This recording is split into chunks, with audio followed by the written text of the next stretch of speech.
A cozy farming game with mechs. I mean, I just had to check it out. Lightyear Frontier releases into early access on the 19th of March. It's coming to PC, it's coming to Xbox, and it's launching to Game Pass on day one. However, they've also released a demo. Now, a demo for an early access game, I mean, it seems a bit weird to me, but I've been excited to check this out for a long time, ever since I saw the trailer. I mean, I wanted to get in that mech, I wanted to do some farming, it seems so cozy, so as soon as I heard the demo was out, I thought I'd check it out, and I thought I'd share my thoughts with you all to see if it's worth your time too. And I've got to say, it really impressed. I've had a great time in the 2 and a bit hours I've spent on the demo so far, and I can't wait to play more. So let's dive straight in. In Lightyear Frontier, you settle on a new, beautiful planet, and it is definitely gorgeous to begin a farming adventure. You build, you farm, you gain resources, you look after the natural wildlife, you discover ancient secrets, and you explore this gorgeous open world. So there's definitely a lot here to be excited about with this game. There's a lot of elements that I wanted to dive into. There were some things I was worried about. For example, the lack of combat, which we'll dive into in a little bit. But the fact that you can play with up to 4 players in such a beautiful setting, and from what the trailer at least showed and what I've done so far in the demo myself, build some really gorgeous villages. There seems to be a lot here that could be really interesting. I'll be honest though, when I first jumped in and saw a big tree in the distance, I was slightly concerned. Was this just going to be a rip-off of various other games a la Craftopia? We're not talking about Power World, not this video, but the answer as to whether Lightyear Frontier is copying other games kind of becomes obsolete once you start playing, right? Once you realise how fun it is and how much personality they've injected into the genre, that in all honesty can get quite stale and has been getting quite stale recently. That's not saying that Lightyear Frontier is going to be for everyone though. The fact that it doesn't include combat will put some players off. However, no combat doesn't mean no challenges, and we definitely discovered this just playing the demo, right? As you build your farm, you encounter adverse weather elements and fauna that spawns and can stand the chance of ruining all your hard work, or a lot of your hard work, and making you spend a lot of time that you didn't think you'd be spending cleaning up work you'd already done. This could be a good thing or a bad thing depending on what kind of player you are. For me, it was nice to have to do something different, to get something come my way that I didn't expect. For other players, they might just want to get on with their building and farming, and they don't want stuff coming along and ruining what they're working on. So I'll leave that up to you to decide. For me, I really enjoyed having these different elements pop up, and I really enjoyed the fact that it wasn't just the same scenario on repeat, the same raid, let's say, on repeat over and over again. And the most important thing is that none of it took away from the cozy nature of the game. And this is such a cozy game. Everything from the soundtrack, which entices you in and makes you feel at home in this gorgeous world, to the lighting and the scenarios that you're in, and the beautiful sky when it turns dark.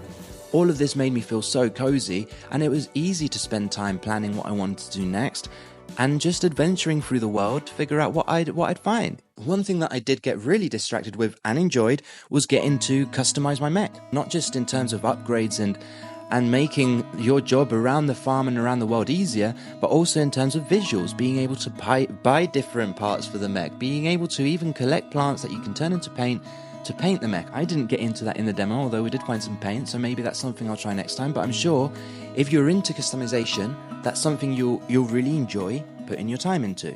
It is worth noting that at the moment there isn't any customization for your actual character, only the mech. In fact, the character, it seems they added in because people were asking if it was possible, and it is possible to get out your mech. You can wander around. In fact, there's some really cool stuff where the tent, for example, is sized to your character, whilst the buildings you work in are sized to your mech. This brings in a really nice and unique element into the world. I was very confused the first time I tried placing a tent down from my mech and being like, why is that tent so tiny? Until I got out of the mech and realized, oh, it's actually me sized. That works really well. Oh, and the shed I built is actually giant sized because the mech needs to get inside it.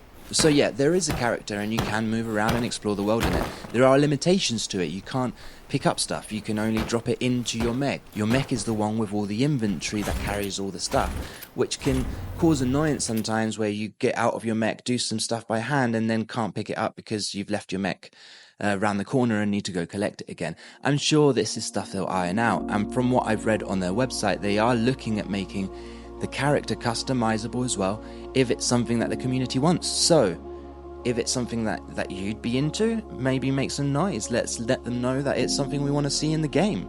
Another aspect that I was kind of hoping would be in this game, just because I enjoy it, is automation, right? I really like the idea of doing stuff like Satisfactory. I just don't have a computer that can do it. So I was hoping that there'd be some automation in this game, and it seems that there isn't much at the moment. It is something they're considering, but I will say that it's not something that took away from the game at all, just because you're upgrading the mech and the tools that you add to the mech are really cool, and it makes jobs easier. So I think from what they've said, they are thinking of adding bits in, for example, drones to collect stuff in farms, but it's definitely not their focus. They've said they want to keep the game centered around the mech and the tools the player has with it. And it makes sense. And I think it also helps differentiate them from all the other games out there in the farming genre. So yeah, I've really enjoyed my time with this demo. I'm super excited for the full game to release, but the big question is, should you play Lightyear Frontier? Is it worth playing the demo, for example? And the answer is 100% yes. Especially with the demo, you've really got nothing to lose. And I think in the 2.5, 3 hours you'll sink into the demo, you'll definitely know if this is a game for you. The other thing I'll say is that, considering it's coming out into early access and they've released this demo, it's not a jank fest. It plays really smoothly. I didn't see many bugs, 1 or 2 here and there as you'd expect, but nothing that ruined my enjoyment of the game, nothing that took me out of the world I was in. And bugs that I'm sure they'll fix really easily, considering the amount of love they've shown to this game so far. And just a little bit extra for anyone who does play the demo and is now waiting around till the 19th of March because they want to play this kind of game, I thought I'd chuck in a few games you could play in the meantime. Starting with Slime Rancher, a game that really reminds me of this beautiful world in Lightyear Frontier in some ways. It's again a cozy farming game, but this time you're farming slimes, which again, maybe for some won't be as cozy as Lightyear Frontier because it does have some elements of danger. Some slimes explode, some slimes become really dangerous, but I found it a really gorgeous game. It also doesn't take too long to complete, so you might even be able to get it done before Lightyear Frontier comes out. If not, how about My Time in Portia? They've also recently released another game, My Time in Sandrock. My Time in Portia is gorgeous. I'd consider it a little bit more janky than what I've seen so far of Lightyear Frontiers, but it has so much soul. The story's really gorgeous, the characters that you get to meet are really interesting, and again, it's a really cozy game where you move to a new town and get to upgrade your farm and your workshop and build really cool stuff.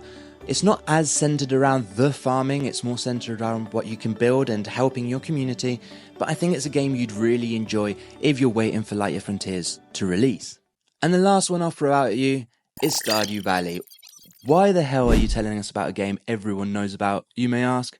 And the reason is, if you haven't played it in a while, if you played it years ago, there has been updates that have made the game a lot of fun, and there's a new update coming out in 2024, update 1.6, which is going to add a lot of really cool stuff to the game. In fact, Concerned Dave even said that it might be worth restarting a new gameplay with it to get all the full extra bits of story. So I'm not sure it's one you'll complete before Lightyear Frontiers comes out. It is a big game that you can sink hours and hours and hours of time into. But personally, I also find Stardew a really easy game to jump in and out of. And if there's been new upgrades in that you haven't caught for a while, it might be worth just jumping into your farm and seeing what extra animals, what extra things you can find, what extra festivals they've added in, all that kind of stuff. But yeah, that's some extra games to help you get your cozy farming fix. Until Lightyear Frontiers releases, let me know in the comments, is this a game you're looking forward to? Like, subscribe, comment, do all that good stuff, and I'll catch you next time.